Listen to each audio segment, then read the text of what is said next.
Every ending is a beautiful neon requiem, a glowing tribute to the journey we have shared and the lessons we've learned together. Join us as we close this chapter with style and prepare for a brand new beginning. Hit subscribe now and witness the beauty of resolution. My neighbor called me on a Tuesday morning while my son and his wife were sunbathing in Cancun. She was whispering, and her voice was shaking so badly I had to press the phone hard against my ear just to make out the words. "Gerald, I think there's a child crying in your son's basement. I've been standing here for 10 minutes and it hasn't stopped. I told her not to go inside. I told her I was on my way. I made a 40-minute drive in 22. My name is Gerald Harmon. I'm 63 years old and I spent 35 years as a paramedic in Columbus, Ohio before I retired 18 months ago. In 3.5 decades of emergency medicine, I've walked into burning buildings. I've worked car accidents on black ice. I've held the hands of strangers taking their last breath on kitchen floors. I've seen what people do to each other and sometimes what they do to the ones they're supposed to love most. I thought nothing could shake me anymore. I was wrong about that. My son Marcus is 38. He works as a senior financial analyst for a consulting firm downtown, pulls in somewhere around $120,000 a year, and has a talent for making everything in his life look more polished than it actually is. He was never dishonest as a boy, not exactly. He was just always very good at presenting the version of himself he wanted people to see. His mother and I split when he was 12, an amicable enough divorce, the kind where two people just quietly realize they've grown into strangers. I raised Marcus through high school while his mother moved to Phoenix. He and I were close then. He used to come sit with me while I worked on the old Mustang in the garage, handing me tools, asking questions about everything. That version of my son feels like somebody I read about in a book now. 3 years ago, he married Vanessa Cole, Vanessa Stanley now. She runs what she calls a curated lifestyle brand on social media, which means she takes photographs of expensive coffee and linen curtains and posts them for her 80,000 followers. She's perfectly pleasant in the way that people are pleasant when they're managing an impression. Every time I came to dinner, she made sure to mention at least twice how busy they both were, how many things they had going on, how little time there was in the day. I understood the subtext well enough. I just never imagined what she was really trying to keep me from seeing. After the wedding, my visits became harder to arrange. Marcus was always traveling for work. Vanessa was always mid-project. The house was being renovated, then the timing was bad. Then there was a trip coming up. I called every couple of weeks and was met with the polished version of my son, the one who spoke in quick, efficient sentences and ended calls with, "We'll figure out something soon, Dad." Soon never arrived. So when Marcus called me 6 weeks ago to ask a favor, I was surprised enough that I almost didn't recognize his voice at first. He and Vanessa were leaving for Cancun in 2 days, he said. 10 days, an anniversary trip they'd been planning for months. He needed someone to swing by the house a couple of times to check on things, water some plants, grab the mail, make sure nothing was leaking. He said it casually, like we talked every week, like no time had passed at all. I said yes. Of course I said yes. He was still my son. I didn't have a key anymore. He'd had the locks changed after they renovated, said he'd get me a copy and never did. So I called my neighbor Carol Biggs, who lives 2 houses down from Marcus on Elmwood Drive, and who has the kind of reliable, watchful nature that makes her invaluable in a neighborhood. She'd had a spare key since before Marcus bought the place. She agreed to pop in every few days, water the plants in the kitchen and the sunroom. That's what I've thought 1,000 times since. I should have insisted on going myself. Carol called me at 9:40 on a Tuesday morning. I was at my own kitchen table reading, halfway through my second cup of coffee, and I almost let it go to voicemail because I didn't recognize the number she was calling from. Something made me answer. She started talking before I could even say hello. She'd gone over that morning to water the plants, she said. She'd done the kitchen and the sunroom without any trouble. She was about to leave when she walked past the door to the basement stairs, and she stopped. She thought she heard something. She stood there and listened. There was a sound coming from somewhere below the floor. Quiet, intermittent, like someone trying very hard not to be heard but not quite managing it. She'd knocked on the basement door and called out, thinking maybe it was a TV or a radio. The sound stopped. She waited. Then it started again. She went outside and crouched down by the basement window well and put her ear close to the glass. She was certain then. It was a child crying. I told her to stay outside, stay on the phone with me, and not go in alone. I was already moving toward my keys. The drive from my apartment in the Short North neighborhood to Marcus's house in Clintonville takes 40 minutes in ordinary traffic. I don't fully remember making it. I remember the on-ramp. I remember the light at Henderson Road. The rest is just highway lines and the sound of Carol's voice in my ear telling me the crying had stopped again, then started, then stopped. By the time I pulled onto Elmwood Drive, my hands had that specific steadiness that only comes from training, the kind that sits on top of adrenaline and holds it down through sheer habit. Carol was standing at the end of the driveway, still holding her phone. She's in her early 70s, a retired school teacher, and she had the look of someone who has just seen something that rearranged her understanding of the world. She pointed toward the side of the house without saying a word. I used the spare key she had and went in through the front door. The house was quiet in the way that empty houses are quiet, all that particular stillness. Marcus and Vanessa's aesthetic ran to minimalist whites and pale grays, everything chosen for photographs rather than for living. The hallway smelled like a candle had been burned recently. I crossed to the basement door, which was in the back hallway off the kitchen, and I noticed then that the door handle had a slide bolt on the outside of it. New hardware. The kind that locks from the hallway side. I stood there looking at that bolt for a moment. Then I slid it open and went downstairs. Marcus and Vanessa used the basement as a combination storage and laundry room. Washer and dryer along one wall, shelving units with boxes, the kind of space that gets organized once and then slowly fills up with everything that doesn't have anywhere else to go. There was a door on the far wall that I'd always assumed was a utility closet. The light under the door was off, but as I crossed the basement and got closer, I could hear it. Breathing. Careful, controlled breathing. The kind a child does when they've learned that staying quiet is safer than making noise. I knocked softly on the door. "Hey," I said. "I'm not going to hurt you. My name is Gerald." I'm going to open the door. The breathing stopped. I tried the handle. It was unlocked. I opened it slowly. The room behind the door was small, maybe 8 by 10 feet. It had been a utility space once, rough drywall, a single bare bulb on a switch by the door. Someone had added a cot along one wall, a plastic bin of clothes, a small bookshelf with a row of picture books, and a child's drawing desk with a cup of crayons. In the far corner, pressed behind the bookshelf as if she could make herself disappear, was a girl. She looked about 7 years old. Small for her age, I would later find out, because she was. Her hair was brown and needed cutting. She was wearing a long-sleeved shirt and leggings that were both too warm for the season. She had dark circles under her eyes that didn't belong on a child's face, and she was looking at me the way children look at things they've learned to be afraid of, cautiously, measuring the distance to the door. I've knelt down in front of a lot of scared people over 35 years. I know how to make yourself small and calm. I crouched down slowly and put my hands on my knees where she could see them. "Hi," I said. "Are you okay? Are you hurt?" She shook her head very slightly. "Not hurt." "Good, that's good. Can you tell me your name?" She was quiet for a long moment, then barely above a whisper. "Emma." "Hi, Emma. I'm Gerald. How long have you been down here?" She didn't answer that one. She looked at the bookshelf instead, then back at me. "Emma, whose house is this? Do you know the people who live here?" "My daddy and Vanessa," she said. Her voice was flat and careful, the way children speak when they've learned that certain answers cause problems. "My daddy." I went very still inside. "What's your daddy's name, sweetheart?" "Marcus." She watched me carefully. "Are you going to tell him I cried?" He said not to make noise. "I have walked out of a burning apartment building carrying a woman I'd never met. I have performed CPR on a 4-year-old in a parking lot while the father stood there screaming. I have held myself together through things that broke other people around me. But something in those words, the flatness of them, the resignation in a 7-year-old's voice, asking if she was going to get in trouble for crying, undid something in my chest that I didn't know could be undone. "Marcus is your dad," I said slowly. She nodded. "Emma, I'm Marcus's father. That means I'm your grandfather." She stared at me. Whatever she'd been expecting me to say, it wasn't that. Her chin began to tremble.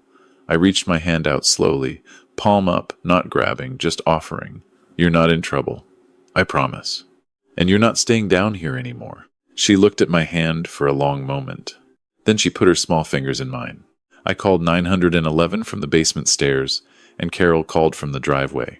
I gave the dispatcher the address, told them we had a child in what appeared to be an unsupervised and unsafe situation, that I was the child's grandfather, and I needed both police and child protective services. Then I took Emma upstairs, sat her at the kitchen table, and gave her a glass of water and everything edible I could find in Marcus and Vanessa's pristine kitchen.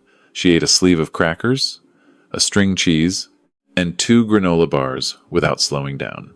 She drank 2 full glasses of water. I sat across from her and kept my voice even and calm, while inside I was performing the kind of controlled demolition that takes decades of discipline to manage. Emma, how long have you been staying in the basement room? She thought about it with the serious focus of a child doing arithmetic. Since before Vanessa's birthday. She said I had to stay down there when people came over. Then Daddy said I had to stay down there all the time. She picked up another cracker. He brings me food. He brought books. She said it like she was being fair, acknowledging the evidence in his defense. Did you go to school? She shook her head. Did you go outside? Sometimes at night. Daddy would take me to the backyard when it was dark. I put my hands flat on the table. Do you know where your dad went, Emma? Do you know he's on a trip? She nodded. He said he was going somewhere warm. He said Mrs. Peters from next door would bring food down every other day. She paused. She came yesterday. She put the bag inside the door and didn't look at me. I processed that. Someone in the neighborhood knew. Had been complicit. I filed it away. Emma, who is your mom? Where is she? The question shifted something in her face. My mom died, she said, in a car accident. I was 4. Daddy said she went to heaven and she's watching me. She said it with the careful recitation of someone who has repeated it many times, processing it slowly over years. I'm so sorry. Sweetheart, Daddy said I couldn't tell anyone about living here because then people would make me go away. He said if I was good and quiet, we could figure something out. She looked up at me.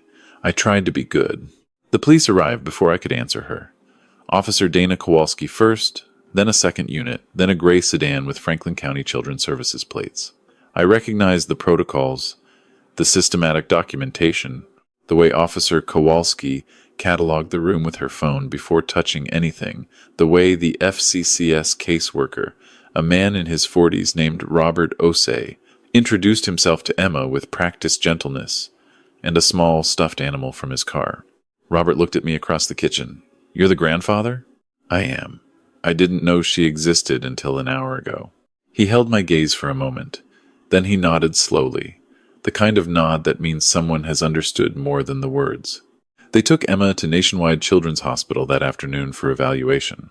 She held my hand until the paramedics arrived, and I rode in the ambulance beside her, because 35 years in emergency medicine means you know exactly what to say when you're in that vehicle to make sure they let you stay.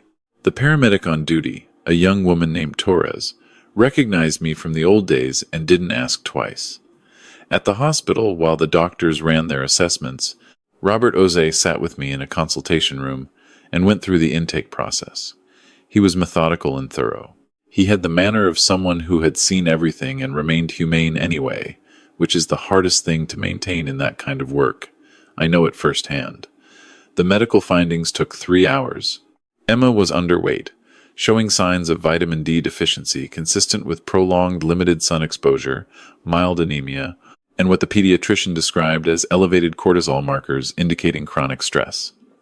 No signs of physical abuse. Every injury that could be documented was from neglect, not violence, but in my experience, neglect does its own kind of damage, slower and quieter and just as permanent if it goes on long enough. Robert came back with the Child Services report. He spread it on the table between us. Emma Claire Harmon, 7 years old. Mother, Claire Harmon, née Patterson, deceased 3 years ago in a single-vehicle accident on Route 33. Father, Marcus James Harmon, granted full custody by the court 8 months after Claire's death. No red flags in the initial custody assessment. Case file closed within the year. Her mother had a life insurance policy, Robert said, $200,000, designated to a trust in Emma's name, to be administered by Marcus as custodial parent until Emma turns 21. He looked at me. The trust account has had regular withdrawals over the past 2.5 years, totaling roughly $68,000. I sat with that number for a moment. What were the withdrawals for? I asked, though I already knew what he was going to tell me. Personal expenses, based on the preliminary bank review. A car purchase. Travel. Home renovation expenses. He paused. We'll need a forensic accountant to go through it fully, but the pattern is consistent with misappropriation. I picked up my coffee cup, which had gone cold, and set it down again. Robert, I want to apply for emergency kinship placement tonight. He looked at me carefully. You're 63 years old, Gerald. This is a 7-year-old with significant trauma history. Do you understand what you're taking on? I was a field paramedic for 35 years. I've dealt with trauma patients of every age and description. I have a 3-bedroom house, a clean record, and no existing obligations. I met his eyes. I also just found my granddaughter in a basement room where she's been living like a secret for God knows how long. So yes, Robert, I understand what I'm taking on. He studied me for another moment. Then he opened his folder. I'll start the paperwork. I went in to see Emma before they settled her for the night. She was in a hospital bed with a pale blue blanket pulled up to her chest, and she was coloring in a book one of the nurses had found for her. She looked up when I came in. Grandpa. She said it like she was testing the word, tasting it, like she'd maybe been rolling it around in her head since that afternoon and was now deciding whether to trust it. Hey, Emma. I sat down in the chair beside her bed. How are you feeling? The doctor said I need more vitamins. She went back to her coloring. She was nice. She let me pick which arm for the blood thing. Good choice. The left arm's always better. She colored for a moment. Is my daddy coming back? He's on his way home, yes. She was quiet. Her crayon moved in small, careful circles. Is he going to be angry? I had spent the drive to the hospital replaying Marcus's voice from every phone call in the last 3 years. The efficiency of it. The distance. The careful, curated version of himself he'd presented, all while this child sat in a basement room 2 miles from my apartment. I'd thought about Vanessa's lifestyle photographs, the linen curtains, and the perfectly composed coffee cups, the aesthetic that required no evidence of a 7-year-old in the house. I'd thought about the nights Emma had spent down there alone, listening to the sounds of the house above her. I'd thought about the neighbor who'd brought food bags and looked away. You don't need to worry about your daddy, I told her. That's my job now. I'm going to handle it. She looked up at me. Promise? I'd made that promise before. To strangers, in the backs of ambulances, in burning hallways, to people who had nothing left but the sound of someone telling them it was going to be okay. I'd learned a long time ago that you don't make that promise unless you intend to keep it. Promise. Marcus called at 11 that night. I was in the hospital waiting room with a cup of bad coffee and my phone. His name lit up the screen and I answered before the second ring. His voice was controlled in the specific way that means someone is performing control over something that is rapidly unraveling. He'd spoken to the police, he said. He'd spoken to FCCS. He was on a flight home in the morning and he needed me to understand that this was being taken entirely out of context. Emma is my daughter, he said. I'm her father. Whatever you've done tonight, you overstepped. I found your daughter in a locked basement room, Marcus. Malnourished, isolated, with no sunlight and no schooling. She's been living down there for months while you and Vanessa took vacations and went to dinners and posted photographs of your life. My voice was completely level. 35 years of emergencies teaches you to be level when you need to be. There's no context in which that is acceptable. You don't know the whole situation. I know Emma has lost $68,000 from her trust account. I know her mother's life insurance was meant for her education and her care. I know a neighbor on your street was bringing food bags to a child you were keeping hidden. I know your daughter told me tonight that she tried to be good and quiet so you wouldn't send her away. I paused. What context would you like to add to that, Marcus? Silence. Vanessa's voice in the background, too muffled to make out the words. We'll figure this out when I get home, he said finally. I'm sure you will. I've already hired a lawyer. We'll figure it out together. He hung up. I sat there in the fluorescent quiet of the waiting room for a while. Then I got out my phone and called Ruth Castellano, a family law attorney whose name I'd gotten from my former partner at Station 22 after a particularly brutal custody case his daughter had been through. Ruth answered on the third ring, which told me she was either still in the office or she answered late calls. Either way, it was the right sign. I told her everything in order, methodically, the way I'd been trained to report patient status. She listened without interrupting. When I finished, she said, How soon can you come in? The next morning, while Emma slept and the hospital ran follow-up blood work, I sat in Ruth Castellano's office in a glass building near the Columbus Museum of Art. She was in her early 50s, precise and unhurried, with reading glasses that she took on and off as she reviewed the notes she'd taken on her legal pad. She had the look of someone who had been fighting these fights for a long time and had stopped being shocked by what families did and started focusing entirely on what the evidence would do in front of a judge. "This is a strong neglect case," she said. "The physical evidence is clear. The financial misappropriation adds a criminal component. The prolonged isolation and absence of schooling, combined with the living conditions, gives us grounds to pursue termination of parental rights." She took her glasses off and looked at me directly. "But I want to be honest with you. Marcus is her father. He will lawyer up, and his attorney will construct a narrative. They'll say Emma was receiving care. They'll say the basement room was temporary. They'll find some way to frame this as a misunderstanding. What do we need? Everything documented. Every medical finding dated and signed.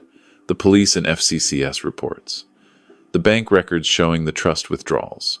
Any testimony from people who knew Emma was being kept there." She tapped her pen. "That neighbor who was bringing food. She knew, which means she's a witness whether she wants to be or not." "I know how to build documentation on a neglect case," I said. "I've filed enough of them as a mandatory reporter." She looked at me steadily. "Good. Then you know this won't move fast. Courts are slow, Marcus will delay, and in the meantime Emma's placement with you will be contested at every step. Let him contest it." She studied me for a moment the way people sometimes do when they're deciding whether you understand what you're agreeing to. Then she nodded. "My retainer is $9,000. Hourly rate is $375. Cases like this run 18 months to 2 years. I had savings. I had a pension. I had 35 years of a career spent serving other people's emergencies.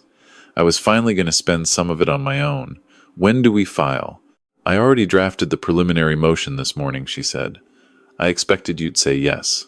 Emma was released into my emergency kinship care on a Thursday afternoon. She came out of the hospital in new clothes the social worker had brought, carrying a plastic bag with the stuffed animal from Robert Osei and the coloring book from the nurse.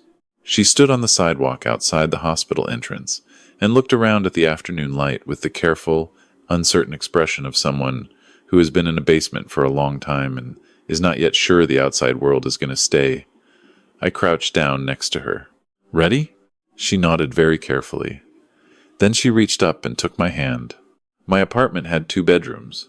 The second one had been a home office, a desk and a filing cabinet and a treadmill I'd used 3 times before it became a surface for stacking things. I'd spent the previous evening clearing it out, moving the desk, putting together a simple bed frame I'd bought from Target at 9 p.m. when the hospital confirmed the placement. There was a quilt from the closet and a lamp from the living room and a drawing table that had taken me an hour and a half to assemble. I was 63 years old, assembling furniture on a hospital room floor, and I didn't feel a single minute of it. Emma stood in the doorway of the room and looked at the drawing table for a long time without saying anything. "I thought you might want somewhere to draw," I said. "We can get more supplies tomorrow. Whatever you need." She walked in slowly, trailing her fingers along the edge of the table. She picked up one of the drawing pencils I'd left there, turned it in her fingers, set it back down. "This is my room?" she said. "Yes." "Not the basement?" The question sat in the air between us. I made myself hold it there rather than flinch away from it. "Not the basement. Never again." She turned and looked at me with those serious dark eyes, weighing something. Then she said, "Okay," and it was the most complete sentence I'd ever heard. We ordered Chinese food for dinner because she said she'd never had it, which stopped me cold for a moment because every child I'd ever known had eaten Chinese takeout. We spread the containers across the kitchen table, and she tried everything with the focused seriousness of a scientist documenting results. She liked the lo mein. She was suspicious of the dumplings until she tried one, and then she ate 4 more. She fell asleep at the kitchen table in the middle of telling me about a book she'd been reading in the basement room, one about a girl who could talk to horses, her head tipping slowly sideways, and then coming back up, and then tipping again, until I carried her to her room, and she didn't wake up at all. I sat at the kitchen table for a long time after that. Marcus returned to Columbus on a Friday. His attorney, a man named Philip Greer, who had a reputation for aggressive family court work, filed a motion within 48 hours requesting Emma's immediate return to Marcus's custody pending investigation.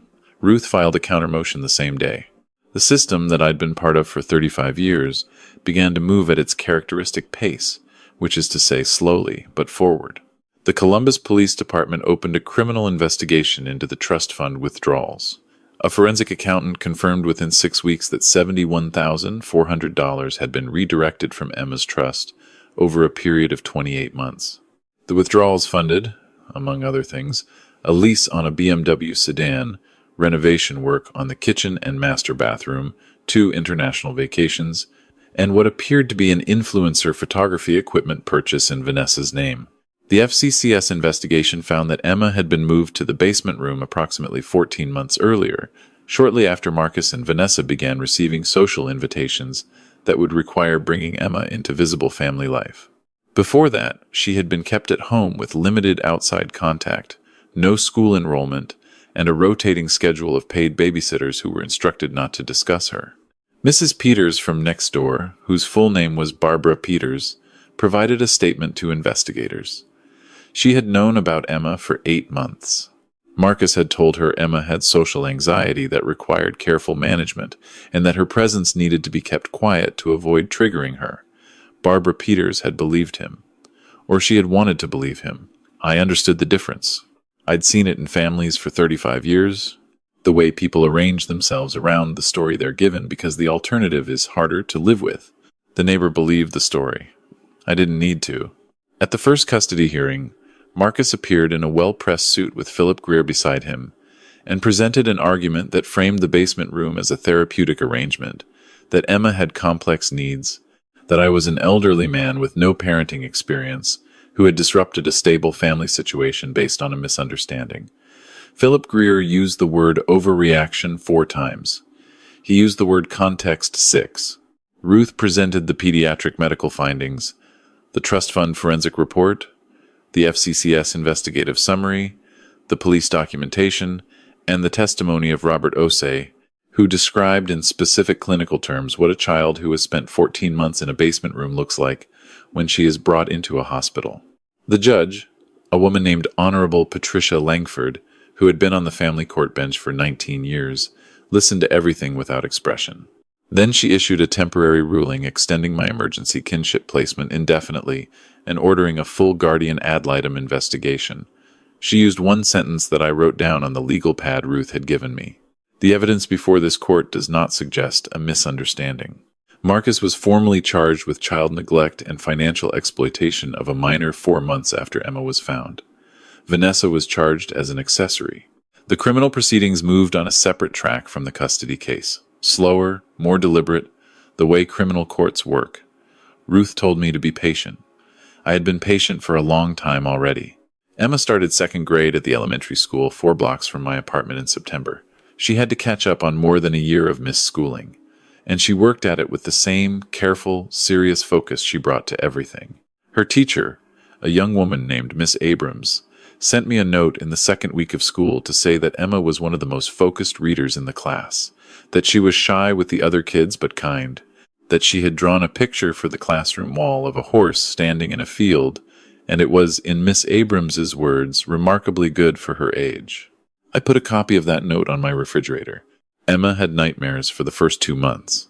She would appear in my bedroom doorway at 2 or 3 in the morning, her drawing pencil in her hand because she'd apparently started carrying it the way other children carry stuffed animals, and she would stand there until I woke up and made room on the couch for both of us to sit with the TV on low. We watched a lot of nature documentaries in the middle of the night.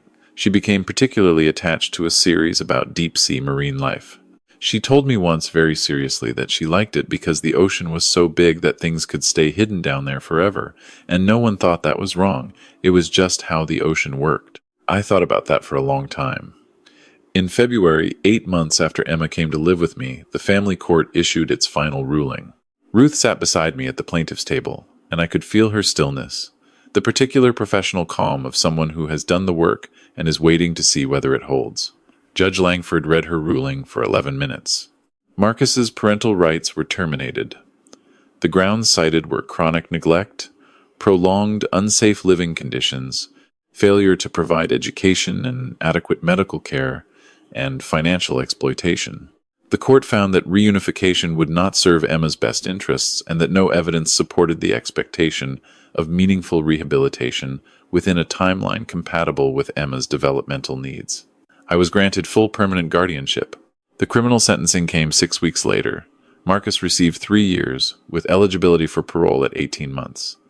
Vanessa received 18 months, suspended to 2 years probation given the structure of the charges against her. The restitution order required Marcus to repay the full $71,400 to Emma's trust, plus interest, from whatever assets he had or would earn. I don't know what I expected to feel in that courtroom when the sentences came down. Relief, maybe, or some version of satisfaction, the way you feel when a long case closes correctly. What I actually felt was grief, not for Marcus, or not only for Marcus. For the 8-year-old who used to wait at the kitchen window for my car in the driveway. For the version of my son who handed me tools in the garage and asked questions about everything. For whatever had happened between that boy and the man in the courtroom who had looked at his daughter and decided she was a problem to be managed rather than a person to be loved. I don't know when he changed. I don't know if I could have done something differently. I've turned it over enough times that the edges have gone smooth. There's no conclusion that helps. What I know is what came after. Emma turned 8 in March. I asked her what she wanted, and she said, a horse birthday cake. Not to eat a horse, she clarified very seriously. Just a cake in the shape of a horse. I found a bakery that could do it. I invited Miss Abrams and Robert Oze, who had become something of a fixture in our check-in appointments, and Carol Biggs from Elmwood Drive, who had cried when I called to tell her the custody ruling, and my former partner from Station 22, and a handful of kids from Emma's class, whose parents I'd been slowly getting to know over school pickup. Emma stood at the end of the table in front of the horse cake with 8 candles and looked around at all the people in the room, and I watched her figure something out. I could see it in her face, the way the math resolved, the way she calculated the number of people and the size of the noise and the fact that all of it was for her, and nobody was asking her to be quiet or stay hidden or not exist too loudly. She looked at me across the table. You can make a wish, I told her. She thought about it very carefully. Then she blew out all 8 candles in one breath. I didn't ask what she wished for. It wasn't my business. But later that night, after the guests were gone and I was washing dishes and Emma was at her drawing table working on something in the quiet focus that meant she was genuinely absorbed, she called out from the other room, Grandpa. Yeah? I think this is the best birthday I've had. I turned the water off and stood there for a moment. I think so too, Emma. We should do it again next year. That's how birthdays work, I said. Every year. She thought about that. Then, okay. I turned the water back on and finished the dishes. Through the doorway I could see the light from her lamp, and her small head bent over the drawing, and the way she held the pencil like it was something she'd always had, and always known how to use. I have stood in burning hallways. I have carried strangers out of wreckage. I have held the hands of people on the worst nights of their lives and told them that someone was coming, that they weren't alone, that help was there. 35 years of arriving in time, or almost in time, or sometimes not quite in time. 35 years of doing what you can with what you've got. This was the best work I ever did.